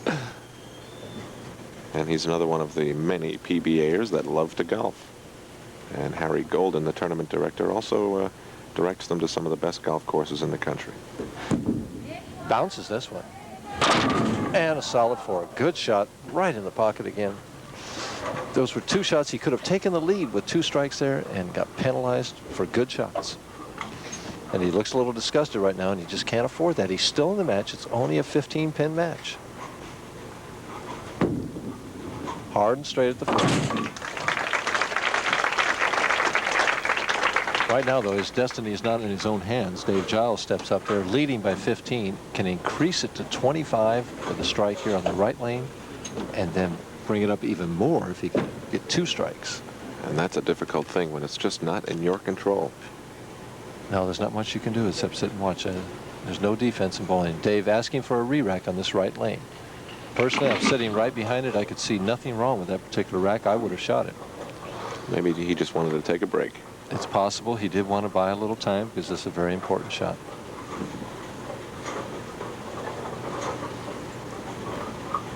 Using the burgundy-colored ball. In the 7th frame, leading by 15 pins. That's a polyester, or what we call plastic ball on the PBA Tour. 37-year-old Dave Giles of Miami. Gives it more room, falls off balance again. And the 2, 4, 8, 10. It was a big shot, and he didn't throw it as well as he would have liked to. This split is possible, Al. It's not easily made. You have to hit the 2-pin so far left that you can slide the 4 and the 8 over into the 10. He's going to fall off balance to the right. See that? Catching his balance. Didn't get the lift again. Just rushing a little bit anxious. He wanted that strike so bad. And what he left was an ooh and an ah shot. 60 feet away, that's the challenge. But he's going to keep Marshall in the match if he doesn't convert this. And that 10-pin wiggled. It almost fell over. 9 out. So 1 open frame for each of these 2 bowlers. And it's a 3-pin match right now. Marshall Holman has new life, and he knows it. They played to within 1 pin in match play, and now they're threatening to do it again. And Dave can't help but be a little bit upset with himself. He had the hammer in hand. He could have put the match away with a couple of strikes there, and instead he let Marshall back into it.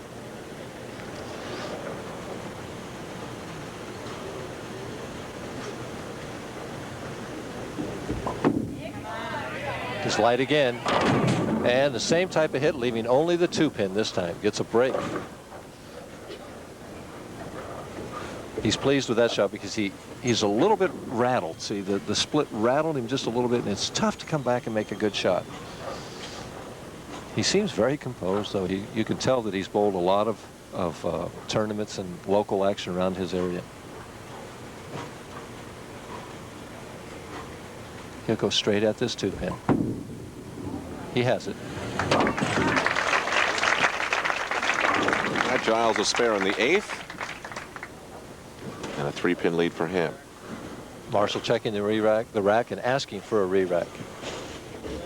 Allowed 1 a game. He's taking it right now. Giles took his in the 7th. And ironically, after the re-rack, Mike, he left the open frame. And now Holman's taking his in the 8th. Marshall doesn't take much time. Big shot right here. Gives it a lot of room. Here it comes. Solid. Perfect. Marshall has a chance here now to erase a 10-game losing streak that he has on television. And this is the shot that's the most important of any of them. And he wants to see if he can get a re-rack from Harry Golden. He's going to the lane that's given him the most trouble. He was light in the 1st frame, high in the 3rd frame, solid strike in the 5th, and a 4-pin in the 7th. And Harry, I think, will grant his wish. He certainly has. He's given him the re-rack. They like this one. He's going to shoot it. I guarantee if Marshall strikes on this ball, you will see a reaction. Holman down by 3 in the 9th. It's high, it's high. 3, 6, 9, 10. Not a good shot. He turned the ball a little early. Has a difficult spare, but he must make it. He's unhappy with himself on that. If he can make the spare, he stays in the match, though. It's a tough spare, though. Not much time. He's going right at it. Has it. Beautiful shot. That was tougher than a strike. He kind of smiles up here. He's disappointed in himself. Not much time. He fires right at this and turns it hard at it. Ball breaking right now, covering it perfect. But again, his fate is not in his own hands right now. It lies with Dave Giles, who has a 3-pin lead. It's been light twice in a row in this right lane. Better shot. Better shot. 10-pin, 2-pin match right now. Looked like he fell off balance again on that toss, Mike. Well, it's just part of his normal style. He has that little step over to the right, but he wasn't nearly as off balance on that shot. He went up the line slower that time, and he wasn't nearly as off balance as he had been the 2 previous shots on this right line. Needs to convert this 10-pin. That pin can get awful skinny at this stage of the match. He covers it perfectly. As if it was big and fat, and spares the 9th. It still leads by 2 pins. Right now we have 154 in the 8th frame with a spare up for Marshall Holman, 156 in the 8th with a spare up for Dave Giles. Dave Giles, to win this match and move on to the championship match against Dave Husted, needs 2 strikes and 9 pins. He's wiping the oil off of the ball, taking his time. Again, this could be a once-in-a-lifetime opportunity for him. He wants to make sure that he makes a good shot here to give himself every opportunity to win the match.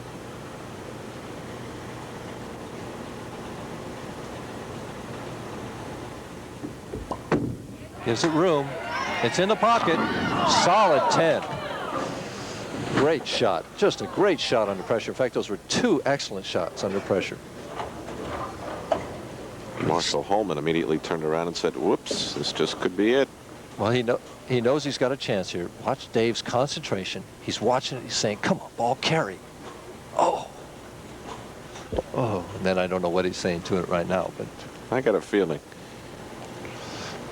He needs to get himself together, though, and make this spare. He can't give anything away at this stage of the game. Needs the 10-pin in the 10th. He has it. He has it. Nice cover. Alan's situation is right now. A strike gives him 195 and would force Marshall Holman to get 2 strikes in the 10th frame to win the match. Well, 2 strikes and 2 pins, assuming that if he got 2 strikes, he would get 2 pins. And he's thinking about it. He knows exactly what he wants to do. He's picking up his ball, checking the tape in it, I guess, or just getting the oil off of it. Yeah, he was patting some rosin on it, too. Back to Giles on the left lane. If Dave should get 9 on this ball, then Marshall would need a strike and a spare, and we could have a tie match and a 2-frame roll-off. He's right there. 9, 194.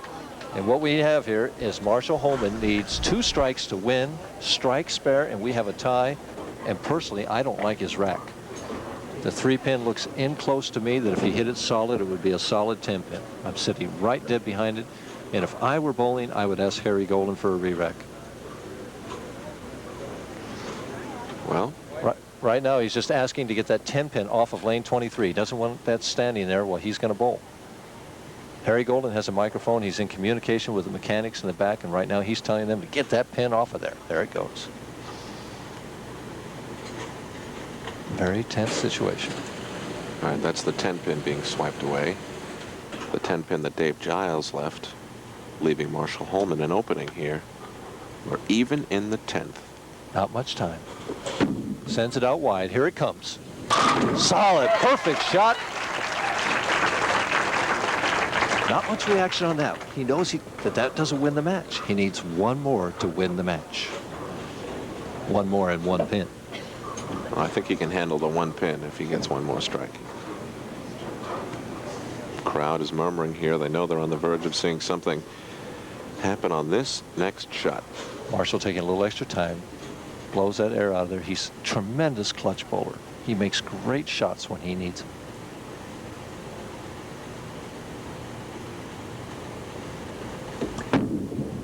Here it comes. Here it comes. He got it!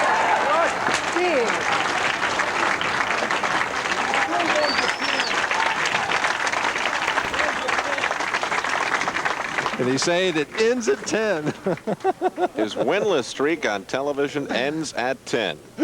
Oh, he's a character. Watch this reaction. Snap. See that follow through straight up. And look at that reaction. And there, he just wanted to keep it on the lane. He's a winner. And back live to Marshall Holman. 204 to 194. He's a winner, and he will move into our final game here in Sarasota. He'll face Dave Husted when we return on USA after this.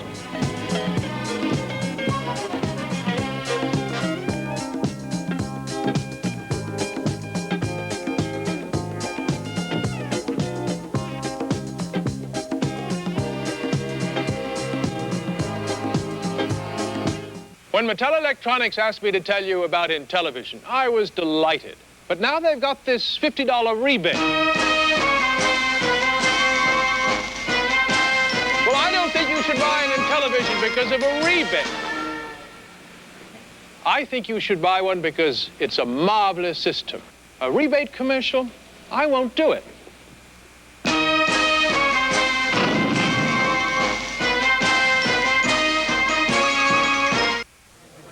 I was known as one of the meanest players in hockey, but I didn't deserve that, right? I'm just a nice guy who comes in and has a few light beers from Miller with the boys. A pussycat who drinks light because it's less filling, and it tastes great. Really, if I was a nasty player, may a lightning bolt come down and strike this very spot. Light beer from Miller. Everything you always wanted in a beer, and less.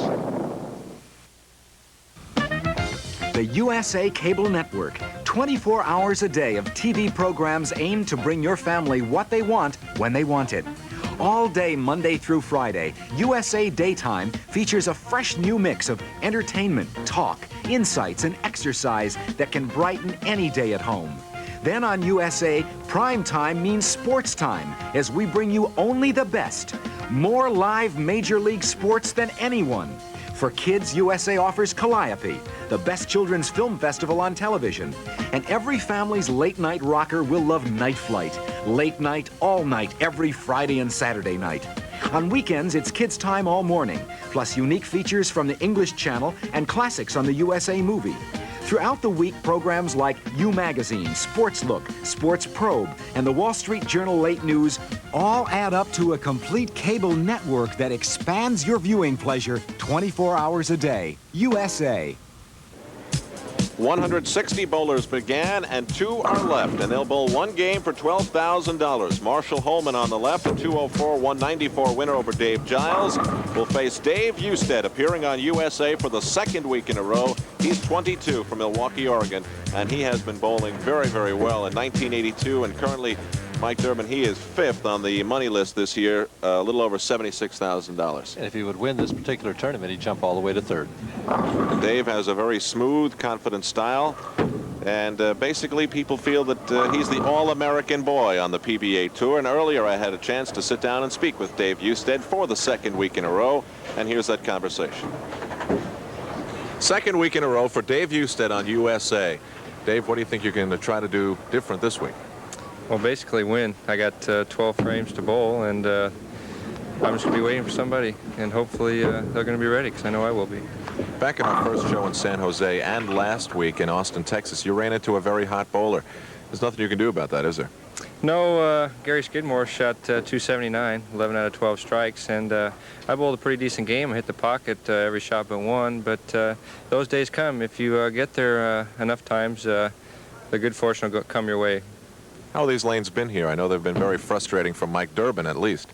Well, the lanes here at Galaxy have been real suitable to my game. The pin carry has been rather tough, but they've been conducive to all different styles of bowling, and hopefully one more game, and I'm really going to like it here. Explain what you mean by the pin carry being tough. Well, there's been a lot of solid 10s, weak 10s. You can get to the pocket quite a bit, but it's hard to knock them down, and I don't know what it's from. Maybe it's from the heat or the humidity or something, but the carry's always been a slight problem here, and I'm really not sure what the reason is. It's the last stop on the summer tour. What does that mean to you?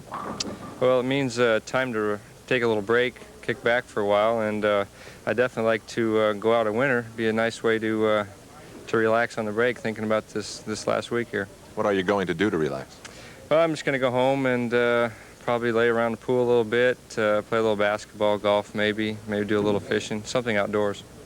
Dave, this is obviously a formative stage in your career. You're still a very young bowler, and I would imagine that each segment of each tour is a learning experience for you. What have you chalked up in the experience department this summer?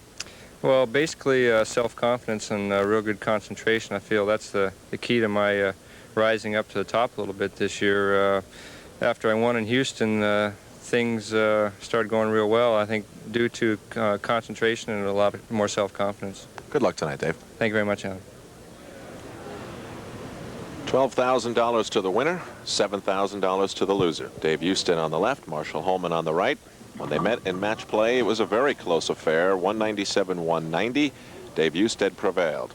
And Marshall Holman will start things off, having just pulled out a very tight game over Dave Giles, 204-194. And Alan, I've seen Marshall pull games out like that before, and then the next game, as we see his grip there, with that ace bandage on his wrist, because his wrist's a little sore. As I was saying, that next game, he comes out and shoots a ton. So Dave Husted better be ready to shoot 230 at least, I would think. Well, he's already started off with a few pounds of that ton, striking in the first frame. Now it's up to Dave Husted, who averaged this week 218.5. His average on these particular lanes, these two, 212.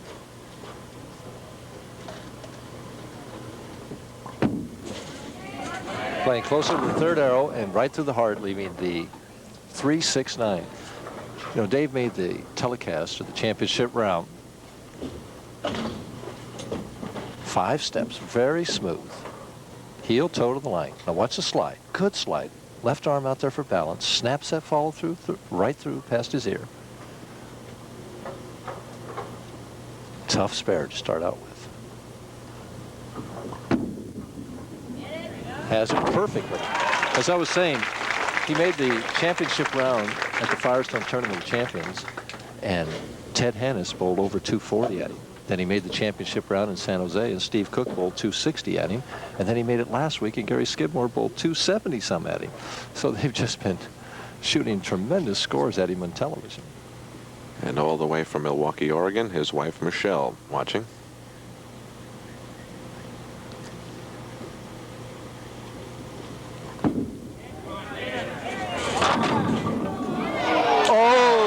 Knocks out both of them. It looked like the 7-10 was going to stand, and they both fell. Boy, he pulled that one out of the fire. Marshall asking for, evidently he's already used his re-rack.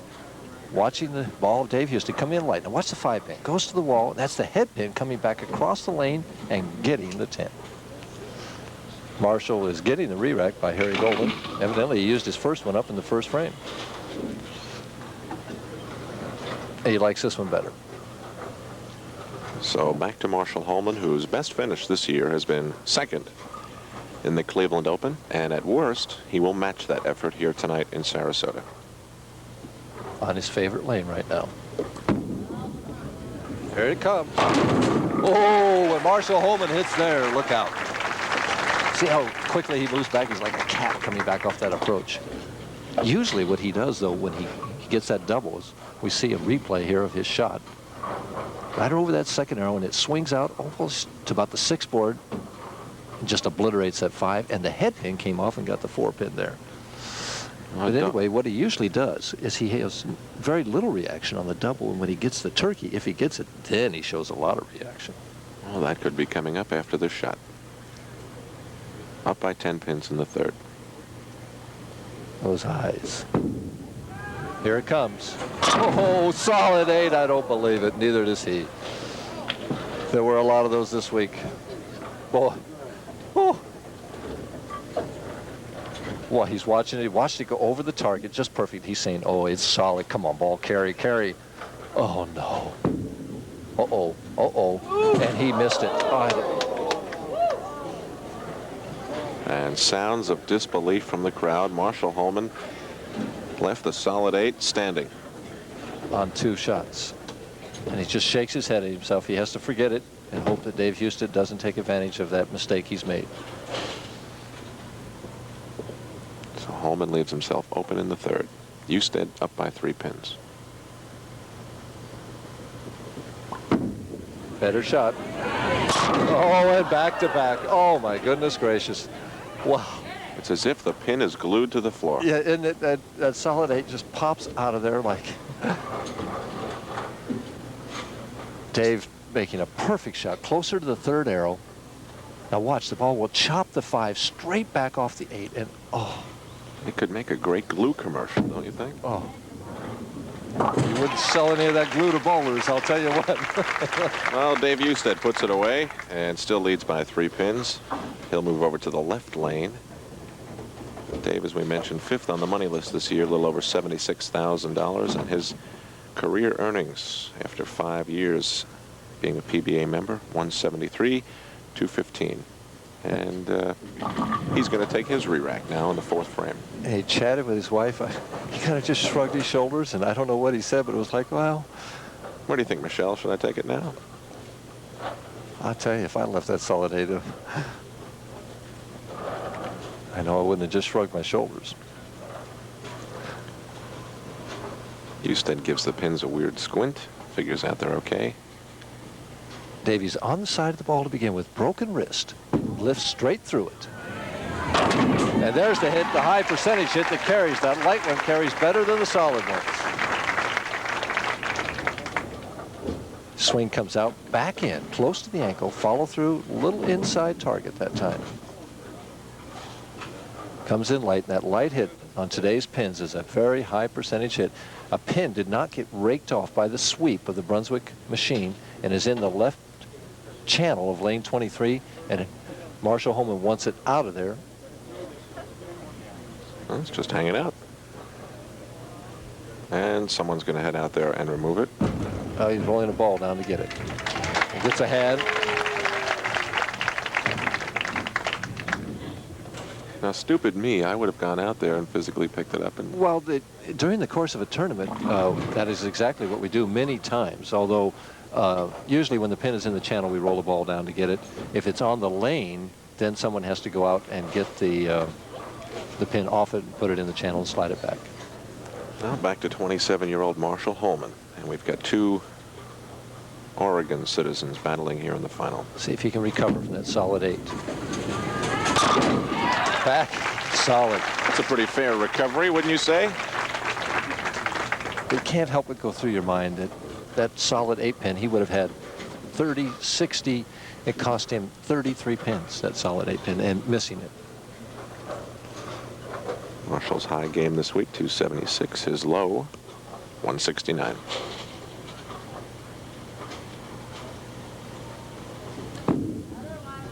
It's light. And another 8 pin on the light hit. That hit carried almost every time this week.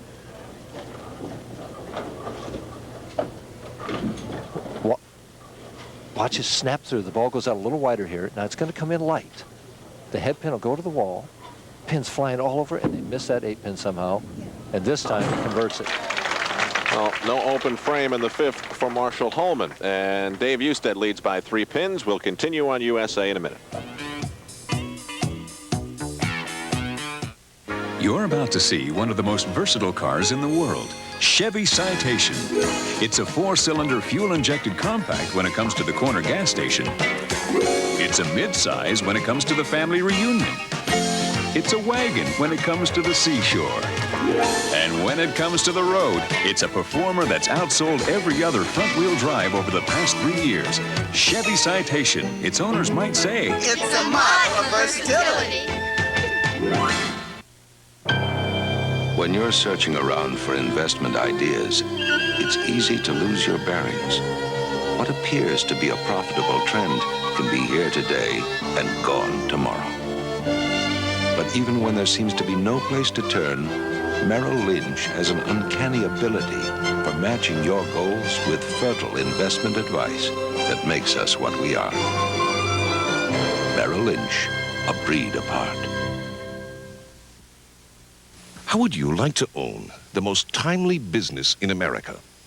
How would you like to rent and sell video recorders, giant screen TV, video games, and thousands of video movies, and be a part of the biggest boom of this century? We'll put you into a Video Connection franchise store in your area, train you at our Video University, supply the products, and create the advertising programs. Video Connection franchise stores are already in over 20 states and Canada, and now exploding across the land. Attend a free seminar in your area that will give you all the information about this incredible business opportunity. Investment of $50,000 required. For details, call toll-free 1-800-453-9500. That's 1-800-453-9500. Video Connection franchise stores. Offered by prospectus only.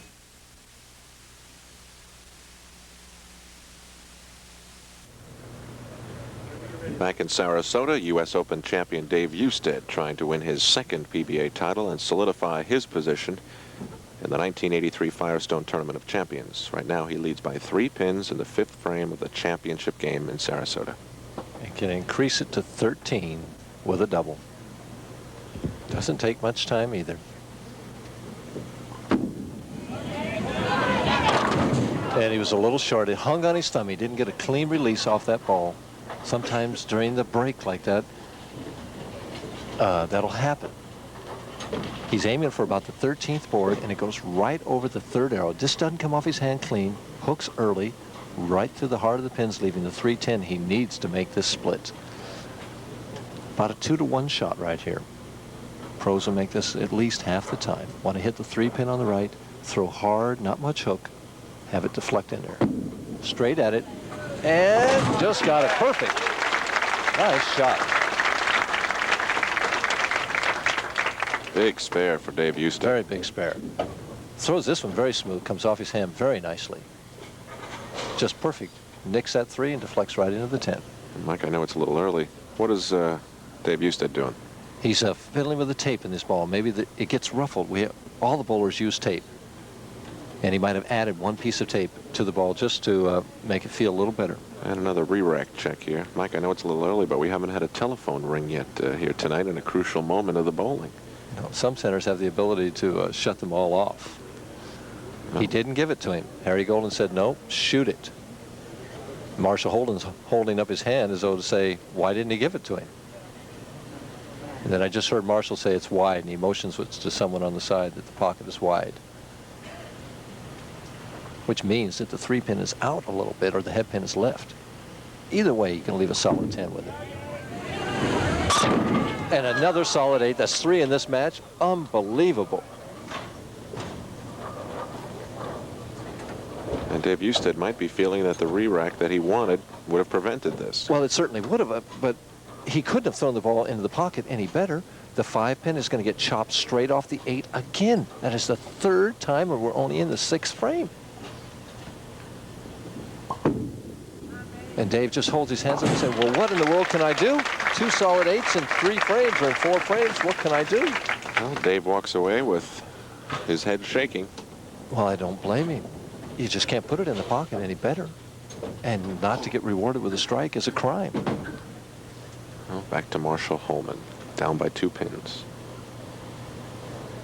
6th frame. This is his favorite of the 2 lanes. He's in the pocket again and snaps that 10 out of there. It's almost a surprise when we don't see the solid 8 standing now. Well, that ball was too light in the pocket to leave the solid 8 that time. Marshall's left a solid 8 and a light and an 8 pin on a light hit. We've had 4 8 pins, 2 by each bowler.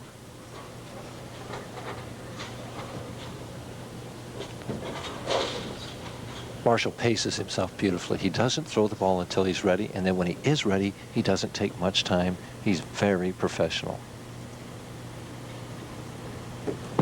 Snaps it out of there. It's solid 4. Yeah, it was hooking just a little early. He knew it. He was hoping it would hold.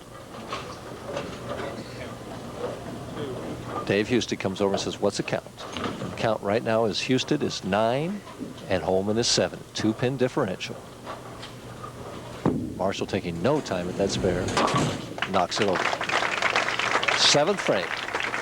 And Husted still leads by 2 pins.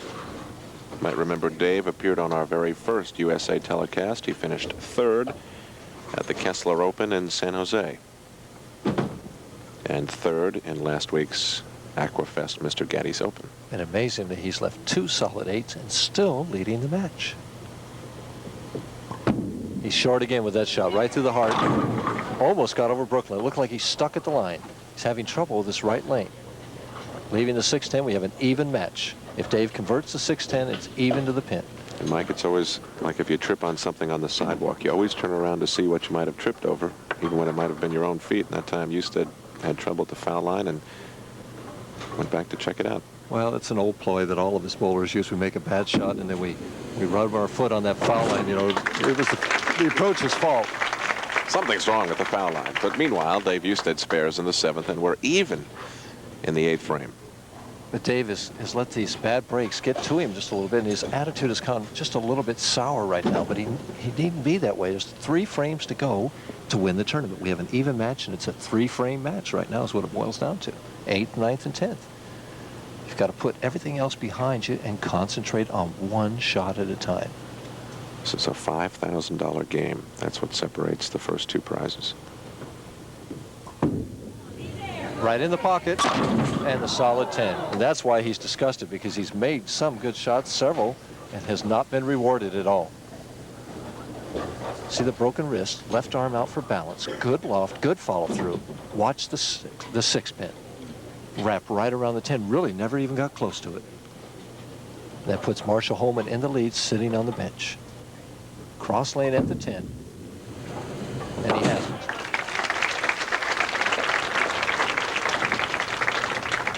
It is now a 1-pin lead for Marshall Holman, and this one is looking to be as dramatic a finish as we had last week. Marshall's used to these tight finishes.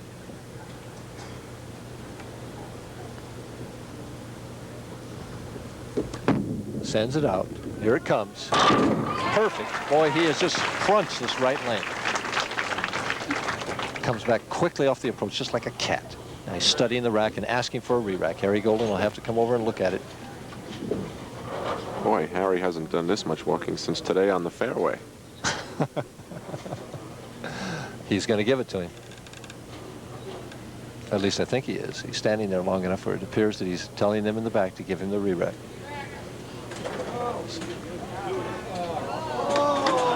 Ooh, now the fans. Fans getting involved in this. I don't like to see that.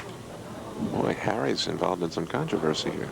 Well, I think it's because it's Marshall against Dave Husted. Marshall has people that love him and have people that hate him.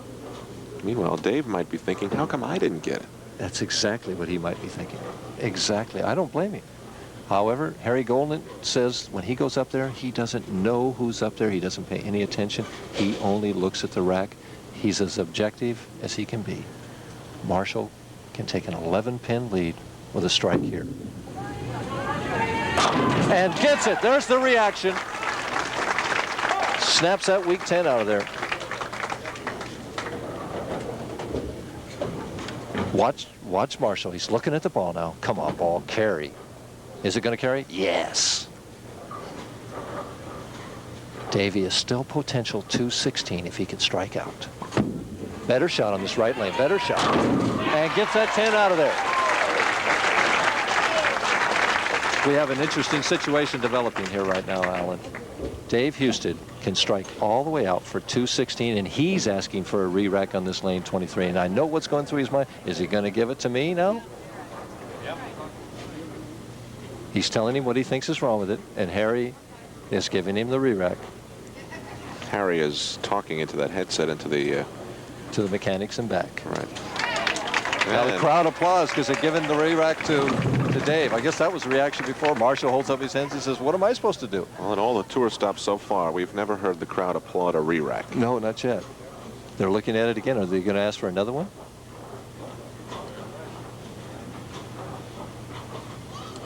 There's Holman watching. Nothing he can do except sit there. Such a big shot. He is asking for another re-rack. And he's getting it. Back to set the stage. If Dave would strike all the way out, it would be 216. That would force Marshall to get the first one in the 10th, 9 and a spare. We'd have a tie. Marshall would have to have 2 to win. Meanwhile, Dave goes over to check the scoreboard. And there's Michelle just sitting and watching. Not much she can do at all. Dave doesn't like this one either. Is he getting another one? What's the most? Well, remember last week, Mike Albee got 3. What's the most you've seen? 3. That's the most I've ever seen. Marshall pacing around like a caged tiger. The 3rd re-rack. Marshall's pretty cool. Now let's see how this one is. They're going to shoot this one. Dave doesn't like this one either, but he's got to shoot it. There's not much he can do about it. Actually, Harry tells a funny story of something that happened not too long ago where a player in a very tenuous situation called him up for a re-rack, and Harry said, it's perfect. And he said, I know, Harry, I just wanted to get you on television. That was Marshall Holman that did that. Big shot here. He has to have this one. He's light. He's light. He didn't make it. Oh, what a break! That makes up for one of the solid 8 pins.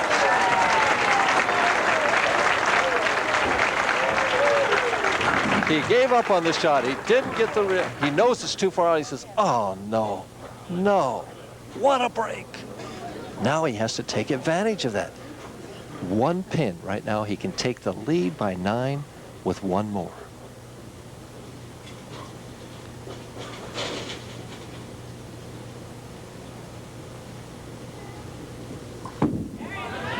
And he's there. Perfect. He's up by 9 pins. This one's just as important, though, Alan, because it forces Marshall to get 2 to win. We have a distinct possibility of a tie here. He's going over checking the score. We have not yet had a tie on USA. Oh, we might have one this time. Marshall knows what he has to do. So does David. Gives it more room. We're not going to have a tie, I don't think. Winds up with 214. Marshall Holman needs the first strike in the 10th. 8 pins and a spare to win his 15th PBA title. He's asking Harry to get that spare on lane 23 off. Well, the pin setters have been busy, that's for sure. And this has been Marshall's favorite lane. I'm sitting right behind it. The rack looks perfect. Not much time. The crowd's still murmuring. And he's off. Sends it out. Here it comes. It's light. It's light. And Dave Husted has won. Unbelievable. Marshall would carry that hit 9 times out of 10. And Husted stood right up as that pin was spinning around and wrapped a towel around his head. Couldn't believe it. And Holman goes right for it. And that's it. Boy, what a finish. What a finish. Dave Husted's a winner. 214 to 193. Dave Husted has guaranteed himself a spot in the 1983 Firestone Tournament of Champions. He's won $12,000 in a very dramatic finish here in Sarasota. And we'll talk to Dave, and he'll get his check and a trophy on USA when we return after this. Deacon's my name, and bowling's my game. Gutter ball, gutter ball. Score there. Come on, 3 strikes and you're out. We just won another round of light beer from Miller. Yeah, light sure tastes great. Let's fill it. Tastes great. Hold it. Wait a minute. Wait a minute. There it is down there. Take your time. 8 ball in the pocket. Bubba, this ball doesn't have any holes in it. Yeah, it does. The score's all even. Glass frame. Who's up? Rodney. Rodney! You gotta be a mistake. Hey, you kidding? It's a piece of cake.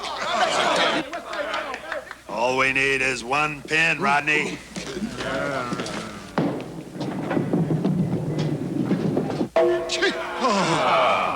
Light beer from Miller. Everything you always wanted in a beer, and less. I didn't get my turn yet. I'm gonna break this tie. You're about to see one of the most versatile cars in the world, Chevy Citation. It's a 4-cylinder fuel-injected compact when it comes to the corner gas station. It's a mid-size when it comes to the family reunion. It's a wagon when it comes to the seashore. And when it comes to the road, it's a performer that's outsold every other front-wheel drive over the past 3 years. During Chevy's factory-authorized clearance, special allowances to dealers make possible savings of hundreds of dollars.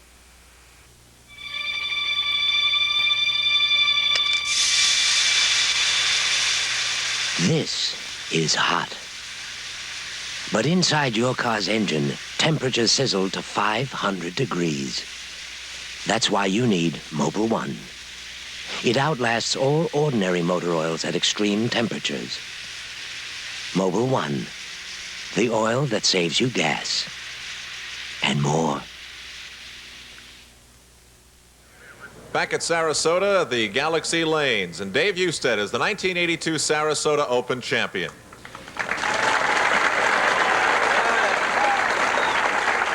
Dave, first of all, Mr. Rafi Carrion, the owner here at Galaxy Lanes, who is not Guppy Troup, and we'll get to that in a minute, is going to give you this trophy. Here you go, Dave. Congratulations, and I hope we'll see you again next year. He wants that check, Rafi. Well, that is the story. From Sarasota, Florida, $12,000 to Dave Husted, $7,000 to Marshall Holman, in a very exciting championship game. Once again, thank you to everybody here at Galaxy Lanes, and thank you for watching on the USA Cable Network. We'll see you next week from Canton, Ohio. Good night, everybody. The 1982 Sarasota Open on USA has been brought to you in part by Light Beer from Miller. Everything you've always wanted in a beer, and less. By Mobil 1, the oil that saves you gas and more. And by Chevrolet and your local Chevy dealer, who invite you to come in and test drive the new Chevy S10 truck. There's never been a truck like it before.